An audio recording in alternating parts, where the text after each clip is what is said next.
What's up everybody, Adam here, and I'm coming to you today with another contest entry video. Today I am going to be doing a entry into Bigeez Comics 50 subscriber video. As of this recording, I think you're only like 3 subscribers away from 100 Bigeez, if I looked correctly. I think you were at 97, so I mean, by the time you posted this to the point of this, you're almost at 100, so you might have to do another contest here soon, buddy. Who knows?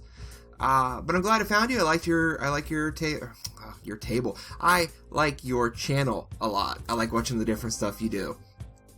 So I decided, hey, I'm gonna join in on this whole share the 90s. A good chunk of my collection is the 90s because I was born in the 80s. So when I really started reading, it was the 90s. So we're gonna look at some of these amazing 90s covers. First one we're gonna be looking at is Avengers West Coast number 100, the giant 64-page anniversary blockbuster, and it has the death of an Avenger in it. The death of, I believe it's Mockingbird in this issue, and they like to do some of these, well, one, it's like a metallic cover, you can kind of see the shiny metallic cover of it, and it's also all red. There's a few covers that have been like that, which brings me to my next cover, I'll try and still see it now, Fantastic Four number 371, and it's the Human Torch, all red exploding nova. I mean, really, the glare actually kind of helps you to see some of the definition. It's really kind of hard to see this cover right here, but you can kind of see the Human Torch is in the middle there, doing his little thing, and the whole cover is red. There's one on the back there I want to show too. We'll come back to that one. Next one, I'm actually going to take this one out so we can see it a little bit better. It's during the years of, wraparound covers and cutout covers, and this one was both. Punisher Warzone number 1. This is a wraparound cover, so you can see the whole thing here.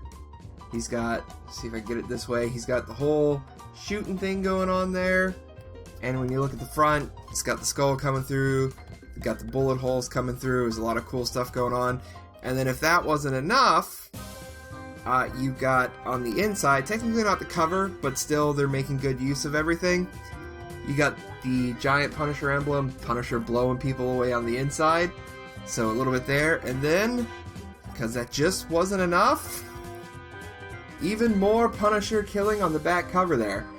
Usually a lot of advertisements and stuff will get thrown on these covers, so it's really cool to see that this one they utilize the cover space as much as absolutely possible. Next one is, again, red seemed to be a very popular color for all these comics back in the day. Thus far, everything, has led a lot of that red. Next one, Web of Spider-Man number 90, is this nice little red cover here with the holographic chromium. Holograms and holograph stuff, very big during the 90s. There's actually, I want to say there's like a set of 3 of these Spider-Men, and each one, I think there's like a green background, a blue background, and then this one. This is the only one I have that I'm aware of, but yes, the holograms, big things in the 90s, that, and, I don't know if they ever did one, but they should do it now if they haven't, is the hidden eye photos, where you stare at the picture long enough, and then, like, you would see, like, a schooner or something. If you understand that, thank you. Next up is another, if I looked at it correctly, it is, just wanted to make sure. It's Sabertooth number 1. I think it was the mini-series. It's another one where kind of a gatefold, full cover. You see here the 2 O's are cut out, and you have the nice explosion of Sabertooth on the inside. And then again, like I said, it's kind of the wraparound cover, and you got Sabertooth jumping out on the back there. I can't remember. Yep, this one actually is. I couldn't remember if it did. I think if you have more of these, the covers actually connect to make the whole picture. And I want to say this is also one of those ones. Okay, it's not. There was a lot of books also like this in the 90s that had You can kind of see just this random picture of Sabertooth in the back. They often had a lot of poster sections, I guess you could call it, and sometimes there'd be like 3 or 4 pages of just random pictures like that. But on top of the really red and full colors and wraparounds and holograms, something else that was really popular was this stuff. All of the, I don't really know what to call it, chromatic, hologram-esque stuff, but really super shiny stuff. Fantastic Four number 375. You can see almost the entire cover is that shiny stuff. Honestly, even if I take it out of the bag, it's not going to help much because it's just that dang shiny.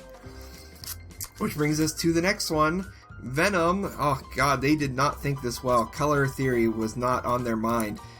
Venom Funeral Pyre number 1. He's got the Punisher going on here. It's the same type of thing. That orange chromium holographic background stuff. This is what all my Trapper Keepers and folders used to look like, the different various colors, because the sunlight would hit them and be all sorts of cool shiny things. So what better than to say, like, come read this comic, look how orange and shiny it is. And again, looking at that shiny chrominess, you got Silver Surfer number 75, where he himself is that nice shininess.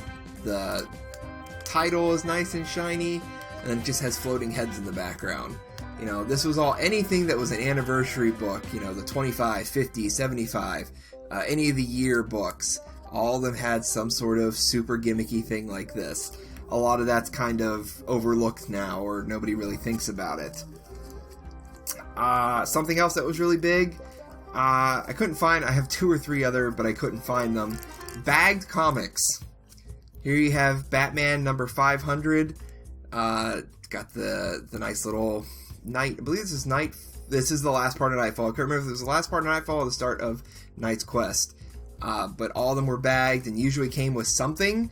I believe this was a giant Asbat picture poster. So yeah, I have somewhere else. I have at least 2 more copies of this because it's Batman's not Batman anymore. It's going to be valuable. Yeah, okay. But I also have different X-Force number 1s that are bagged. Just all these comics that were supposed to be super collectible, never take them out of the bag, and, well, And then on top of that, the 90s, of course, was the time where superheroes had to be more edgy, and superheroes were stale, so we had to do something. So we have Superman number 123, where Superman too much energy. Superman became so energified. I don't know if that's a word. He just went blue. And for some reason, I ate this up as a kid.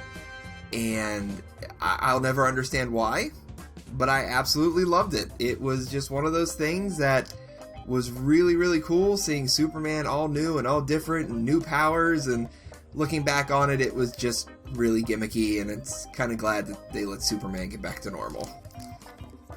And then the last thing I'm going to show, they're kind of like a 3-in-1. Again, it goes back to the whole everything's got to be chromium, everything's got to be shiny, is the opening and closing of the Age of Apocalypse, which still is one of my all-time favorite series, even though most people really, really hate it. But here we have X-Men Alpha. You can see just every single thing on this is shiny. Like, even the cover is just this weird metallic feel. It's got the whole wraparound gatefold cover, and you look on the inside, and the actual back just kind of looks like a piece of aluminum foil.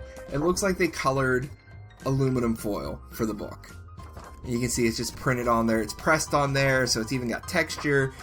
This had pretty much everything you were looking for in a gimmicky book. Textures, and foil, and wraparound, and just, you name it, this book captured it. And, that brings me to the next one, which is actually, I'm just going to set this aside for now because it refuses to cooperate. Omega. And again, it's kind of the same thing. Oh, you don't want to come out. You don't want to come out. You don't want to be seen. I don't blame you. Again, the same type of thing. It's all shiny. It's all textured.